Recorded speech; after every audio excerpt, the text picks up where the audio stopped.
ஞானியின் பயணம். மலை உச்சியில் பசுமை நிறைந்த ஒரு கிராமத்தில் அருள்நாதன் என்ற ஞானி வாழ்ந்து வந்தார். அவர் ஒரு முதியவர்.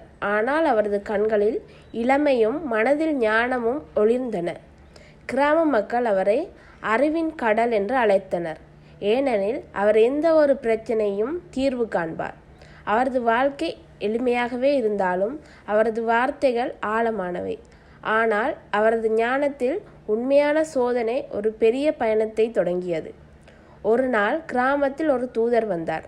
அவர் அரச சபையிலிருந்து வந்திருந்தார். அருள்நாதனே, எங்கள் ராஜ்யத்தில் ஒரு பெரிய ஆபத்து வந்துள்ளது என்று கூறினார்.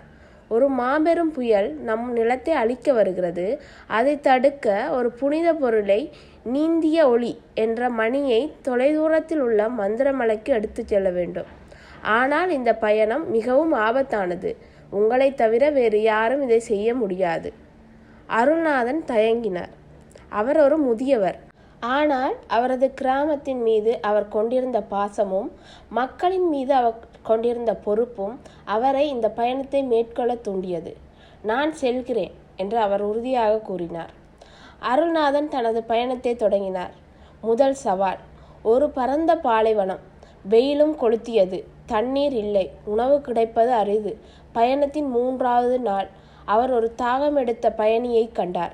அந்த பயணி, தயவு செய்து எனக்கு உங்கள் தண்ணீரை கொடுங்கள், இல்லையெனில் நான் இறந்து விடுவேன் என்று கெஞ்சினார். அருள்நாதனுக்கு தனது பயணத்திற்கு தண்ணீர் தேவைப்பட்டது. ஆனால் அவரது இதயம் இரக்கத்தால் நிறைந்திருந்தது. எனது பயணம் முக்கியமானது, ஆனால் ஒரு உயிரை காப்பாற்றுவது அதைவிட முக்கியம் என்று கூறி தனது தண்ணீரை அந்த பயணிக்கு அளித்தார். அந்த பயணி, நீங்கள் ஒரு உண்மையான ஞானி, உங்களுக்கு இந்த பயணத்தில் ஆசி கிடைக்கும் என்று கூறி நன்றி தெரிவித்தார். பாலைவனத்தை கடந்த பிறகு அருள்நாதன் ஒரு அடர்ந்த காட்டிற்குள் நுழைந்தார். அது ஒரு மந்திர காடு. அங்கு மரங்கள் பேசுவதாகவும் பாதைகள் மாறுவதாகவும் கூறப்பட்டது. அங்கு ஒரு முதிய பெண்மணியை அவர் சந்தித்தார். ஞானியே, இந்த காட்டில் ஒரு மிகப்பெரிய மிருகம் உள்ளது. அதை தோற்கடித்தால் மட்டுமே இந்த காட்டை கடக்க முடியும் என்று அவர் எச்சரித்தார். அருள்நாதன் ஆயுதம் எதுவும் எடுத்து செல்லவில்லை. ஆனால் அவர் தனது ஞானத்தை பயன்படுத்தி அவர் மிருகத்தை எதிர்கொண்ட போது அது ஒரு பெரிய சிங்கமாக இருந்தது. ஓ பெரிய மிருகமே, உன்னை அழிக்க நான் வரவில்லை, உனக்கு உதவவே நான் வந்துள்ளேன் என்று அவர் கூறினார். சிங்கத்தின் பாதத்தில் ஒரு முள் இருப்பதை கவனித்தார். அவர் அதை மெதுவாக அகற்றினார். நன்றியுடன் சிங்கம் அவரை காட்டின் மறுபக்கம் அழைத்து சென்றது. இறுதியாக அருள்நாதன் மந்திரமலைக்கு வந்தார். அங்கு ஒரு பெரிய குகையில் நித்திய ஒளி மணி இருப்பதாக கூறப்பட்டது. ஆனால் குகைக்குள் நுழைவதற்கு முன் ஒரு முதிய துறவியை அவர் சந்தித்தார். ஞானியே, இந்த மணியை எடுப்பதற்கு முன் 3 கேள்விகளுக்கு பதிலளிக்க வேண்டும் என்று அவர் கூறினார்.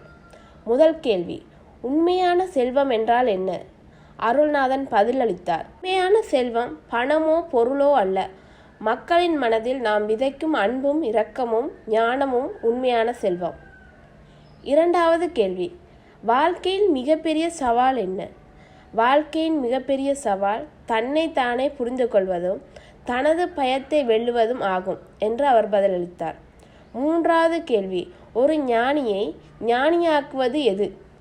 ஒரு ஞானியை ஞானியாக்குவது அவர் மற்றவர்களுக்கு உதவுவதற்காக தனது அறிவை பயன்படுத்துவதும் எளிமையாக வாழ்வதும் உண்மையை தேடுவது ஆகும் என்று அவர் கூறினார். துறவி அவர் பதில்களால் மகிழ்ந்து, நீங்கள் உண்மையான ஞானிதான், மணியை எடுத்து செல்லுங்கள் என்று கூறினார். அருள்நாதன் மணியை எடுத்து தனது கிராமத்திற்கு திரும்பினார்.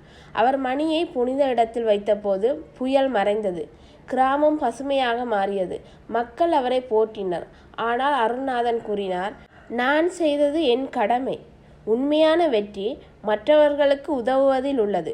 கதையின் நீதி, பிரச்சனைகளை பற்றி கவலைப்படுவது உங்களை முன்னேற்றாது. மாறாக ஞானத்தையும் இரக்கத்தையும் தைரியத்தையும் பயன்படுத்தி தீர்வுகளை தேடுங்கள். உண்மையான ஞானி தனது அறிவை மற்றவர்களின் நன்மைக்காகவே பயன்படுத்துவார்.